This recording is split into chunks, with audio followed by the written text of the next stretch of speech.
My 5-year-old daughter jumped to her death at school.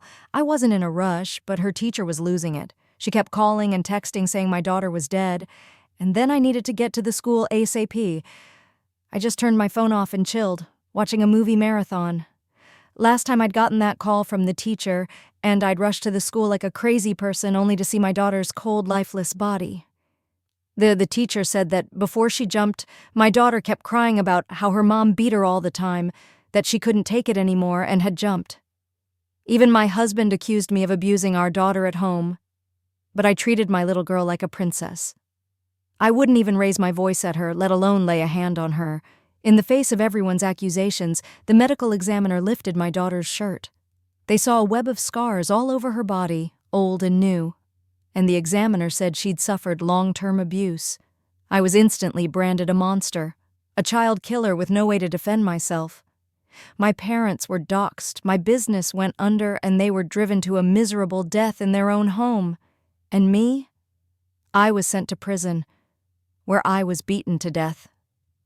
Even as I died, I couldn't understand why my precious daughter, the one I'd spoiled rotten, would jump off a building, covered in bruises. Then I woke up back to the day my daughter died. "One, honey, come eat breakfast. I made your special. You gotta try it."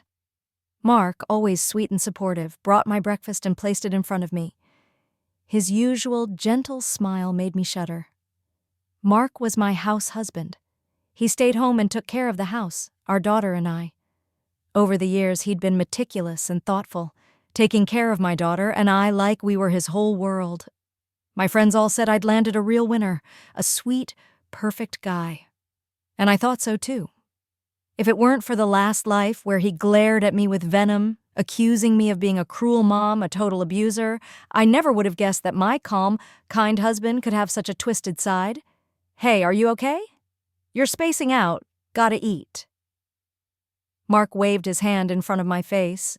I suppressed my doubts and anger and sat at the table. I looked at my daughter across from me, sipping her milk. My eyes welled up. It was today.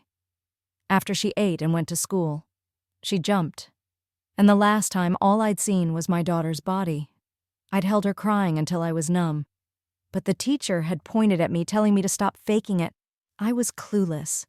She said my daughter jumped because I was always beating her. She claimed that my daughter had even said she'd rather die than go home. When I went to defend myself, Mark rushed to school. I expected him to stand up for me, clear my name. But instead he turned red-faced and cursed me out in front of everyone. "Ever since I came into your house, it's been nothing but beating and yelling. You never treated me like a human being. I took it all for our daughter. I said, treat me however you like. But why did you have to hurt our daughter like that? I begged you so many times. Why did you have to push her to this?" Mark's words were filled with venom and tears, painting me as a monster who loved to abuse people. My explanations were drowned out by the crowd's shouts.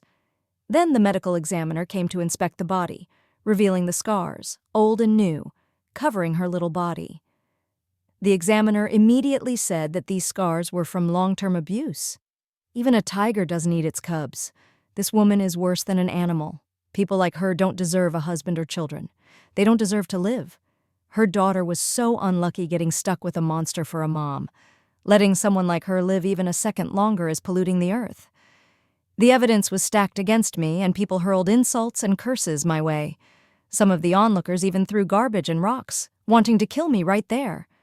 I was cuffed and taken to the station, with everyone calling me a monster, mom, snake, miserable father.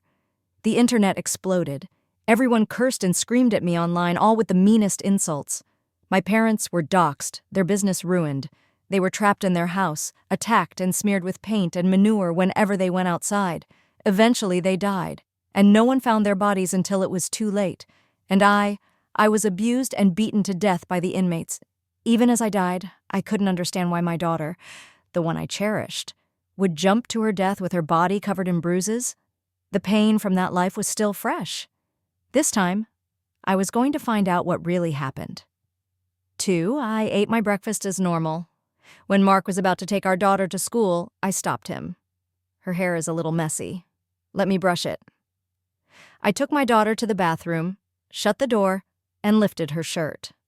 Her body was smooth, Not a single bruise. Completely different from the scarred body I remembered. So where did it all go wrong? Why was she covered in injuries just hours later? "Han, are you done in there? She's going to be late." Mark knocked on the door, hurrying me. I opened it, looking at Mark. "I'll take her to school today." Mark seemed confused, but smiled. "Okay, if you want, honey." He turned and started clearing the table.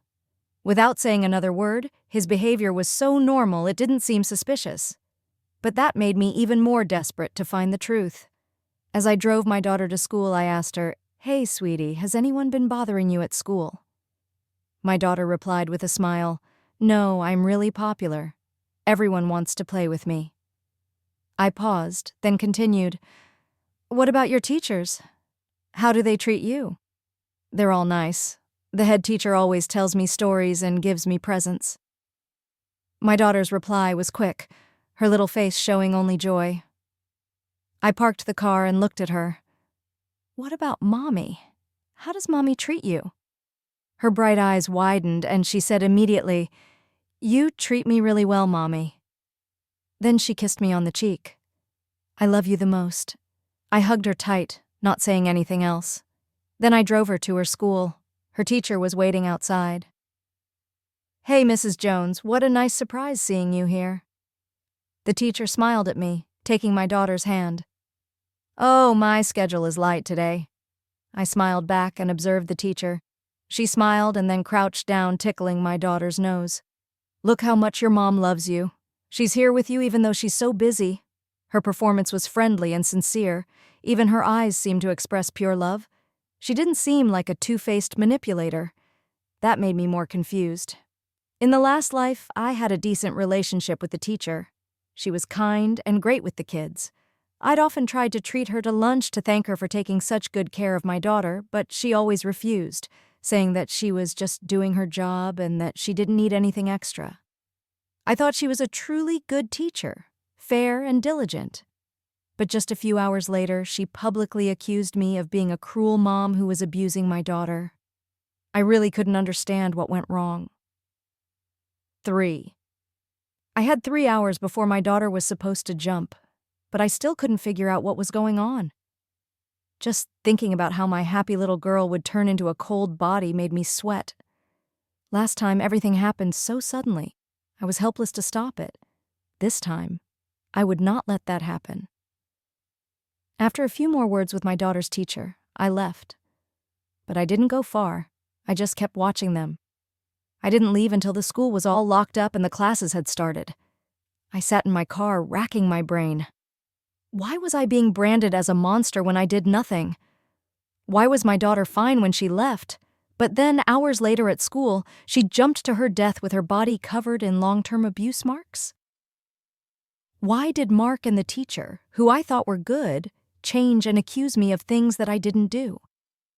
These questions were swirling around in my head, making it hard to focus.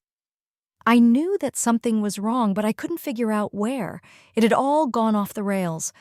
So I tried to think back to the last life and find the missing piece. After thinking for 40 minutes, the answer finally clicked. I immediately called my secretary. "Hey, I need you to look into something for me." I waited in the car, my heart beating fast. I needed to know if I was close to the truth. 10 minutes later, my secretary called back with his findings. As I listened to him, my hand shook on my phone. It was all just like I thought. I spoke firmly. "I need you to take care of something for me, fast, no matter the cost. Remember, don't tell anyone." After that call, I drove away from the school. 2 hours later, the teacher called over and over as if she was panicked. When I didn't answer, she started texting. "Mrs. Jones, something terrible happened. Your daughter jumped off a building at the school. You need to come now. Mrs. Jones, why aren't you answering? You need to come to the school." The texts kept coming. I just turned my phone off and went back to watching the movie I'd started. Half an hour later, the movie was done. So I turned on my phone to find that every social platform was attacking me. People were even live streaming. The streaming location was my daughter's school. In the video, the teacher had tears in her eyes, crying out, She was so well behaved. The teachers and children loved her so much. I just don't understand how a mother could treat such a sweet child this way. She told me she'd rather die than go home. I thought she was joking. I never thought she would do this for real. She was only 5. How much pain was she in to make this choice? I've called her mother over a dozen times and she won't answer. Like her daughter's death doesn't even matter. How could a mother be so cold? Then the teacher played a recording. In the recording, my daughter said quietly, "Miss Peterson, can I give you all my candy? Please don't make me go home. Mommy hits me every day. I am so scared of her. I don't want to go home." My daughter's eyes were full of tears and terror. The teacher looked like she was about to cry. The live stream went viral. Everyone on the stream was saying how sad it was that my daughter had died and calling me a monster. Mark was there as well, holding his dead daughter and crying for the camera. Because she is rich, she thinks she's better than me. She beats me and my daughter and doesn't treat us like humans. Then Mark rolled up his sleeve to show the bruises on his arm. I've considered leaving her, but she said if I left, she would take our daughter from me. I put up with it because I love my daughter. But then she pushed her to jump off a building. I hate that I ever married this monster of a woman. Like in the last life, Mark was very convincing when he talked about my abuse. And he acted so sad and in pain. The audience was furious. Oh my God, how could a woman be so disgusting? She shouldn't have kids. She doesn't deserve to live. Her parents have to be monsters too. May God kill them all in the worst way. I want to kill her so bad. Someone please do it already. Everyone online was filled with anger and wanted me dead. The public outrage was enormous. Last time, after seeing my daughter's body, my husband's betrayal, and the internet hate, I broke down. I couldn't defend myself. I ended up in prison where the other inmates killed me. And even worse, my parents died because of my actions. But this time, as history repeated itself, I didn't feel despair or sadness. Instead, it felt like sweet revenge was coming.